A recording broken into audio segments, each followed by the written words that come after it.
쟁총형 가정소설이라는 거는 처첩 간의 갈등을 드러내는 거거든요. 그런 걸 이제 쟁총형이라고 불러줘요. 또는요, 전처의 자식과 후처와의 갈등 이런 것도 다 비슷합니다. 정진사전은 128페이지 4번의 보기예요. 악녀인 애첩 이일지로 인한 처첩 간의 갈등을 다룬 쟁총형 가정소설에 해당하는 작품이다. 일반적으로 쟁총형 가정소설은 선인을 몰아내기 위한 악녀의 계략으로 인한 선인과 주변 사람의 실현, 조력자에 의한 극복, 악녀의 계략 발각과 선인의 대응, 악녀에 대한 징벌이라는 서사구조의 전형성을 가지고 있어요. 또한 악녀의 계략 실행을 돕는 주변 인물이 등장하여 선인이 겪는 시련을 심화하거나 현실에서 이루어질 수 없는 방식으로 위기에 벗어나는 것 역시 전형에 해당이 됩니다. 그러니까 기이한 방법, 전기적인 방법으로 극복을 해내거나 또는 악인도 조력자가 있어요.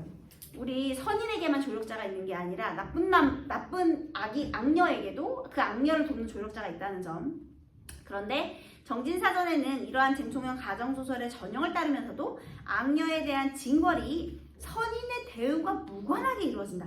여기서 악녀가 또 징벌을 받긴 하는데요.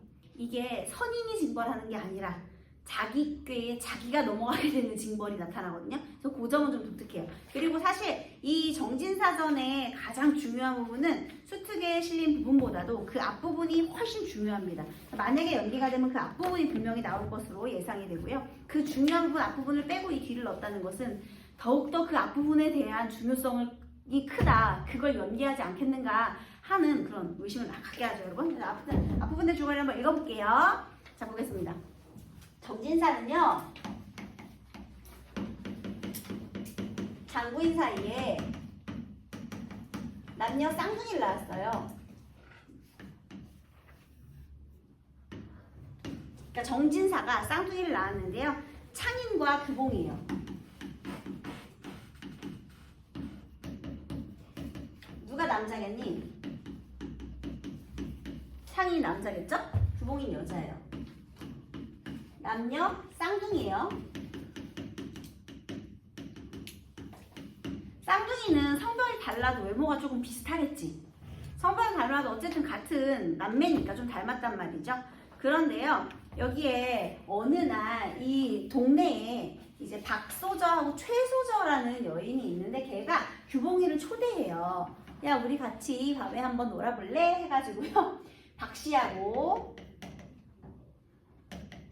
최씨를 원래는 규봉이를 초대를 했거든요. 그런데 이 창인이가 여장을 하고 규봉인 척 놀러가서 밤새 환담을 즐겨요. 이 좀 이상하지? 여기서부터가 이제 독특하죠. 그래가지고요, 얘네들이 같이 창인이 얘가 규봉이로 여장을 한 거야. 그래서 여기서 최씨하고 박씨 이렇게 이 창인이가 놀러가요. 여장을 하고 놀러갑니다. 그래서 밤새도록 막 시를 주고받으면서 놀다가 창인이 시를 썼는데 그 시의 내용을 보고 얘가 남자로구나를 박씨가 알아차리게 되는 거예요. 그래서 혹시 만약에 연계가 된다면 그 시가 나올 것 같아요. 그래서 그 시의 내용의 기능이 뭐야? 얘네들이 얘가 여장했다는 걸 알아차리는 내용. 여러분도 잘 알겠지만 막 한자 읽고 나오고 막 그러면 무슨 내용인지 알고 듣는 것과 모르고 듣는 게 큰 차이가 있거든요, 여러분. 그쵸? 그래서 얘가 여장을 했다, 이 모티프 정도만 알고 있어도 앞부분이 연계가 되면 되게 쉽게 문제를 읽을 수 있을 거예요. 그래서 여장을 했는데 이제 탄로가 났잖아. 난리가 났지? 그래가지고 결혼하게 돼요. 둘 다. 결혼을 시키기로 합니다. 옛날에 일부 다처제니까 둘 다 결혼했어. 그래서 부인이 됐어요. 자, 그런데요, 이번에는요, 박씨의 사촌이에요. 박씨 사촌 중에 광철이라는 애가 있어. 둘은 사촌이에요.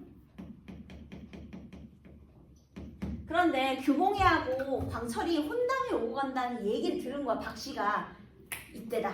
복수를 해야겠다. 야, 너도 여장하고 그 집으로 가봐. 해가지고요. 광철이가 또 여장해가지고 규봉이를 찾아가요. 그래서 여기 집에서 얘가 여자인 줄 알고 그러니까 장모님 될 사람이죠. 그래서 얘를 이렇게 환대해서 밤새도록 여담을 막 나눠요. 여자인 줄 알고. 그랬는데 이게 또 인품이 괜찮네. 그래서 결혼을 하게 돼요. 독특하죠. 그래서 여장 모티프를 통해서 이렇게. 그 다음 보통 있잖아요. 막 이렇게 속이는 거는 결과가 나쁜 경우가 많잖아요. 근데 얘네들은 결연담으로 이루어진다는 거. 이 여장 모티프 자체가 결연담으로 이루어지고 있기 때문에 이게 다른 소설들과의 좀 다르고 다른 차이점이 되겠습니다. 좀 독특하죠? 자, 그렇게 해서 행복한 결연이 이루어지나 했는데, 자, 이제 여기 나온 일지랑 관련된 내용이에요. 창인이 나중에 급제를 해요. 그 다음에 얘가 이조판서가 돼. 그래가지고 어디 그 명령을 받고 어디 멀리 평양인가 어디 갔다가 위기에 처했는데 그때 얘를 도와주는 기념 일지예요. 이 일지가요. 어쨌든 창인을 도와주게 되거든요. 그래서 창인을 도와줬기 때문에 얘를 첩으로 삼아요.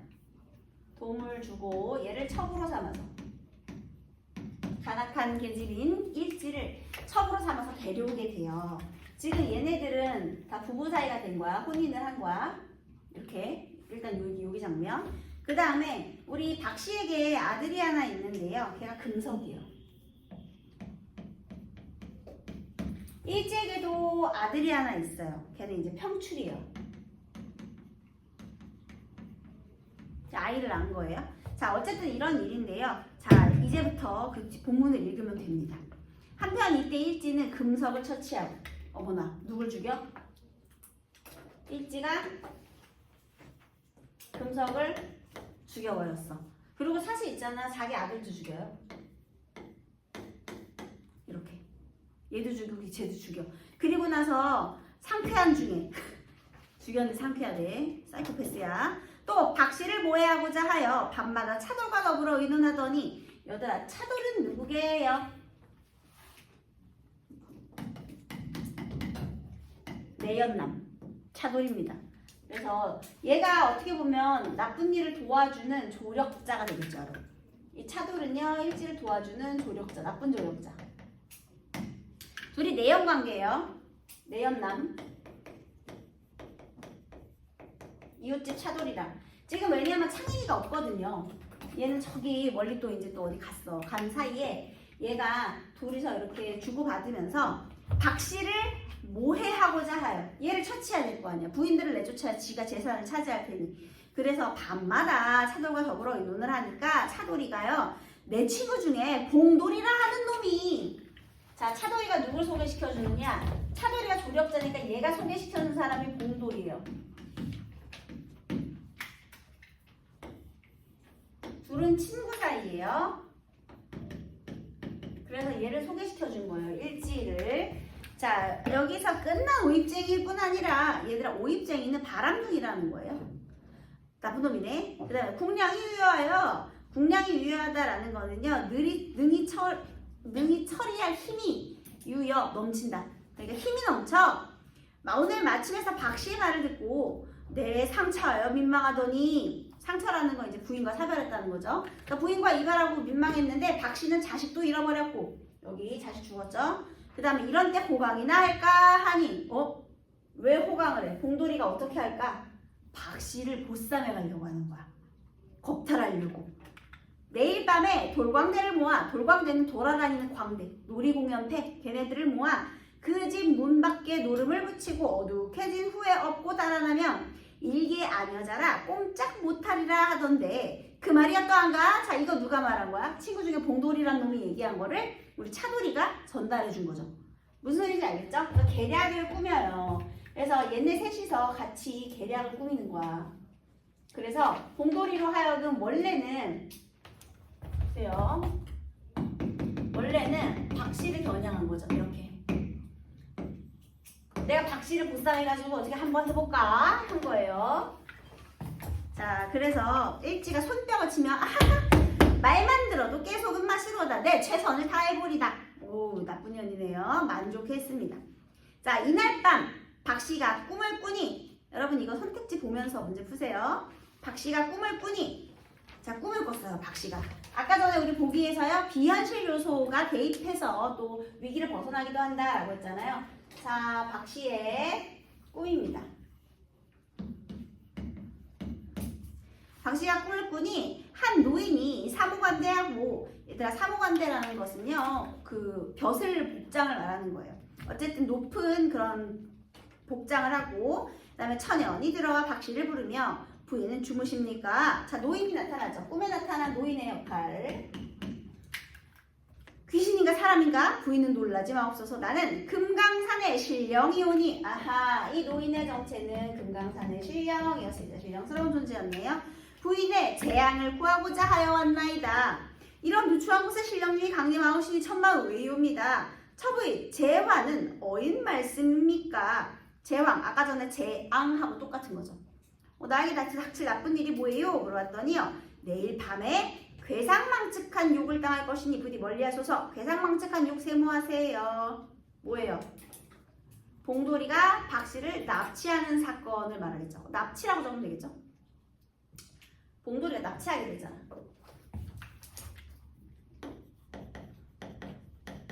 납치라고 썼어요. 납치할 거예요. 그러면 친정으로 가니까 친정에 가도 그 욕을 면치 못할 것이니 멀리하소서. 미거한 인생이 시부모님의 총애하심을 입사와 의연이 부족하고 몇년이도 부족하여 걱정을 끼치는 중에 아우 겸손하죠. 가장은 국가의 헌신하와 만리 타국에 가 있고 지금 중국으로 지금 출장 간 상황이구나를 알 수가 있고요. 또 온통 집안엔 괴상한 재화가 있사와 원통한 사람도 쫓겨나가고 여기서 원통한 사람이 쫓겨나갔다는 건 뭐냐면요. 지금 박씨만 남아있어. 사실은 그 전에 누굴 쫓아냈겠니? 이미 최씨를 쫓아냈어요. 이거 누명 씌워가지고. 그래서 어쨌든 그 다음에 자기 아들이랑 금석을 최씨가 죽였다는 이제 누명을 이렇게 씌우고 그 다음에 이제 쫓겨난 거야. 그래서 원통한 사람도 쫓겨나가고 불쌍한 목숨도 하나 죽었으니 불쌍한 목숨 자기 아들 죽었잖아요. 소첩이 만일 일시 재화를 피하여 멀리 가오면 시부모님이 더욱 걱정을 하실 것이오. 또한 여러 행액이 일어나리니 달리 어디로 가리까. 못내 당한 경황을 면치 못할 테니 차라리 자결하여 죽기만 갖지 못할 듯 하여이다. 그러니까 지금 여기 이 말의 내용은 뭐예요?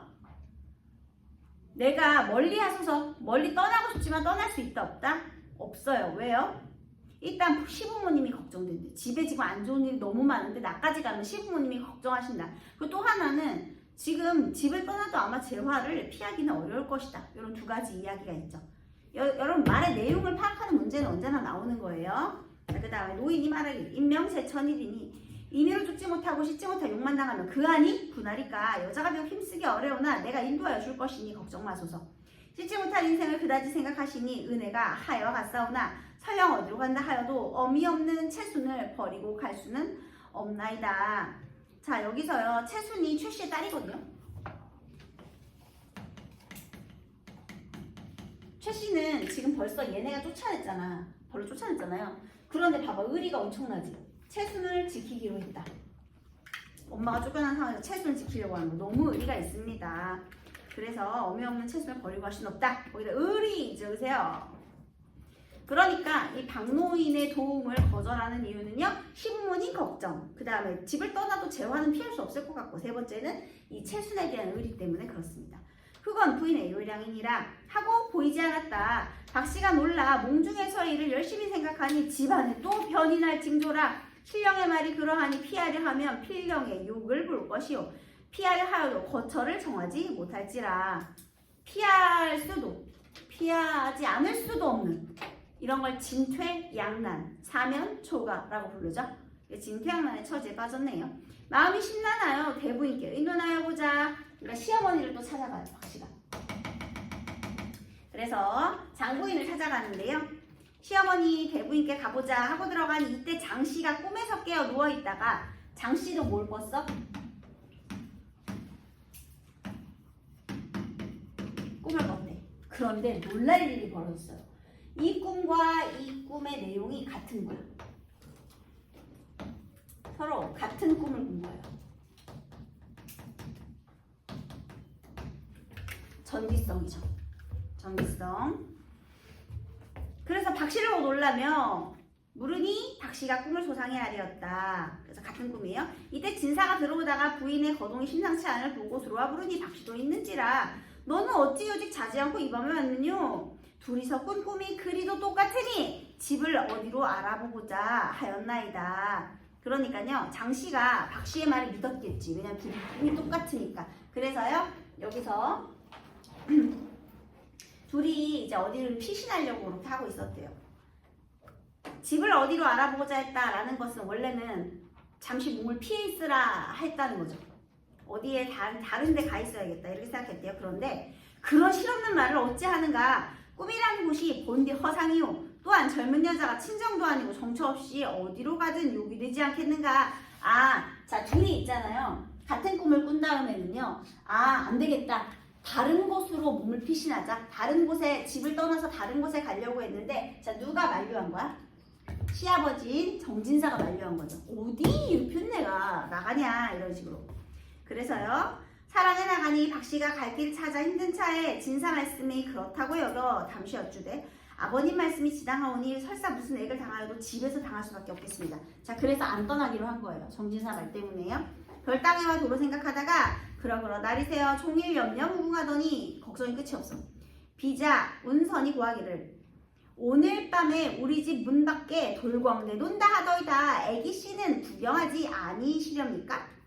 박씨가 그 말을 듣고 자연 심사가 동하며 놀라면 이것이 분명 무슨 일이겠다. 그러니까 뭔가 갑자기 돌광대가 오는 사건 자체가 일상과는 다른 일이잖아요. 그래서 오늘이 혹시 무슨 일이 있는 일인가? 이렇게 된 거죠. 하고 염려하였다. 과연 해가 저물자 대문 밖에 노구 소리가 나며 구경꾼이 몰려드는지라. 노구라는 걸 뭔지 아시죠? 깽깽깽깽깽깽 하면서 깽가리 치면서 지금 등장하는 거예요. 박씨가 아무리 생각하여도 혼자 있기 싫어 대부인에게나 가 있을까 하여 운선을 불러 채순을 업히고. 야, 이봐봐. 지금 이렇게 자기 몸 피해서 위급한 상황인데도 채순을 또 챙기죠. 의리가 있어요. 큰 방으로 가려는데 어젯밤에 현몽하던 노인이 후련 앞서서 큰 방으로 인도하여 문을 열고 들어가거늘 박씨가 주저하다가 이미 나섰는지라 운선을 따라 들어가 보니 장부인이 혼자 앉아있다가 후련 일어나 합장 재배하며 행차 오실 것을 알았나이다. 먼 길이 편안하셨나이까? 자, 봐봐요. 얘가 여러분 잘 보세요. 아휴, 안 되겠다. 나 장부인 방에나 가 있어야겠다. 그래서 지금 박씨가요. 여기서 돌광대가 왔잖아요. 그래서 돌광대가 마당에서 막 놀고 있단 말이야. 그러니까 박씨가 장부인 집에나 가 있어야지 하고 가다가 누굴 만났어? 또 노인이 이끌는 어디 방에 들어가는 걸 본 거야. 꿈에서 보니 노인이잖아요. 근데 이 꿈에서 본 노인이 어디로 가길래 그 방에 내가 따라 들어갔다? 근데 그 방에 누가 있어? 장부인이 먼 길이 편안하셨습니까? 하는 거예요. 박씨가 다시 보니 장부인이 있는 줄 알았는데, 자, 사실은 이 장부인이 아니라 누구였대? 어때한 여승. 잘못 본 거지. 그지? 이 노인을 따라 들어간 방에서 장부인으로 알았던 여승을 본 거예요. 자, 그러니까 여기서 보세요, 여러분. 노인도 조력자, 신령스러운 조력자, 여승도 조력자. 어쨌든 노인이고 여승이고 다. 그래서 백파염주를 목에 걸고 앉았는지라 더욱 회의 여겨 방 안을 둘러보니 평생 보지 못한 방이요. 옆에 들어오던 노인은 부지거처한지라. 아니, 그래서 딱 분명히 어떤 방인지 봤는데 처음 보는 방인데다가, 그러니까 원래 집안에 없던 방인 거지. 그지? 무슨 결계 쳐진 것 마냥. 그 다음에 노인도 없고 여승만 있는 거예요. 그래서 여기는 지금 꿈이 아니라 현실 세계잖아. 근데 어쨌든 노인도 남자니까 이제 여승의 모습으로 나타나야 조금 안심이 되겠죠. 박씨가 여승도 알아볼게요. 여기가 어딥니까? 금강산 무술함이라 하나이다. 사실령의 도술인 줄 알고 충청도 괴산이 얼마나 되나이까? 야씨, 금강산까지 간 거야. 충청도에서. 무술이 대단하죠. 거기 전기싸움이 여기서 그세요. 결국 여기는 금강산 무술함까지.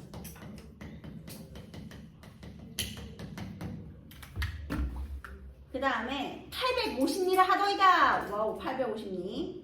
우리가 올 줄 알았다는 뜻은 무슨 말입니까? 간담회 꿈에 사실령님이 현몽하시기를 내일 아무 시에 그럴만한 행인이 아이를 데리고 올 것이니, 아이가 채순이죠. 부디 착실히 접대하라 하옵기로 이제 기다렸거니와 어디 계신 행손이 무슨 일로 이런 궁곡에 방문하셨나이까? 자, 여러분, 여기에서요, 여기 이 여승의 꿈에도 누가 나타나? 노인. 내일 누군가가 도착할 건데 그때 잘 돌봐줘라 했거든요. 그런데 왜 오는지는 알려주지 않은 거예요. 그쵸? 그래서 마치 얘가 무슨 축지법 사용해가지고 얘를 일로 이끈 거지. 그 다음 얻어먹는 사람이 기약 없이 다니다 여기까지 왔사오니 대사는 죽게 될 인명을 구하소서 하고 머무르니 그 여승은 정수제라 하는 중이더라. 그런데 이 정수제라는 사람은요, 원래 최씨 저기 쫓겨났잖아요. 저 최씨도 최영인도 도와주는 사람이에요. 어쨌든 조력자입니다. 그다음 한편 이날 밤 봉돌이 돌광대로 돌다가 밤이 깊은 후에 박씨 방에 달려들어 보니 아무도 없는 빈방이라 박씨를 찾았더니 이때 일지가 박씨가 업혀가는 모양을 보고자 하여 문 밖에 섰더니 봉돌이 박씨를 찾아가 탔다가 나오는 길에 일지를 보고 둘러보고 큰 담을 넘어 달아나니 어머 어떻게 된 거야? 얘는 구경하려고 왔거든요. 납치당하는 거 구경하려고. 근데 그 박씨 방에 갔는데 박씨가 없었잖아. 그래서 어떻게 된 거야? 봉돌이가 일지를 박씨로 착각하고 얘를 지금 납치해야 되는데 어떻게 한 거야? 얘를 납치한 거야. 이렇게 보쌈해 간 거야. 일지를 납치했어.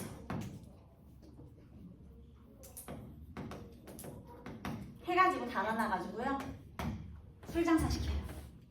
다시 기대가 된 거죠. 자, 그렇게 해서 벌을 받게 된 일지가 되겠습니다, 여러분. 아까 그랬죠. 원래는요, 얘가 이렇게 악행을 저지르면 그것이 탄로나서 보통은 선인들이, 그러니까 나라에서 뭐 이렇게 형벌을 가한다던가 이렇게 되거든요. 근데 복수 차원의 그런 징벌이 아니죠. 얘는 직대에 지가 넘어가게 된 거. 그래서 여기에 얘가 이렇게 곤욕을 치르게 되는 부분은 자승자가, 자기 꾀에 자기가 넘어가는 자승자각 형태의 징벌이 이루어진다 라는 것이 좀 이 소설의 독특한 점입니다. 자승자박 형태의 징벌. 그래서 나는 박씨가 하는 일도 고하라. 아따 이년 시끄럽다. 박씨가 아니고 박씨는 못 쓰느냐 해가지고요 경기 고향 읍내 480리를 들어가서 날이 새었다. 이렇게 해서 잡혀가게 되는 겁니다. 자, 희한하죠? 그래서 나중에는요 얘가 돌아와가지고 모든 걸 다 바로 잡고요 그리고 이제 행복하게 지내는 거예요. 그렇게 됐습니다. 자, 이제 답을 맞춰볼까요? 자, 여기서 여기 이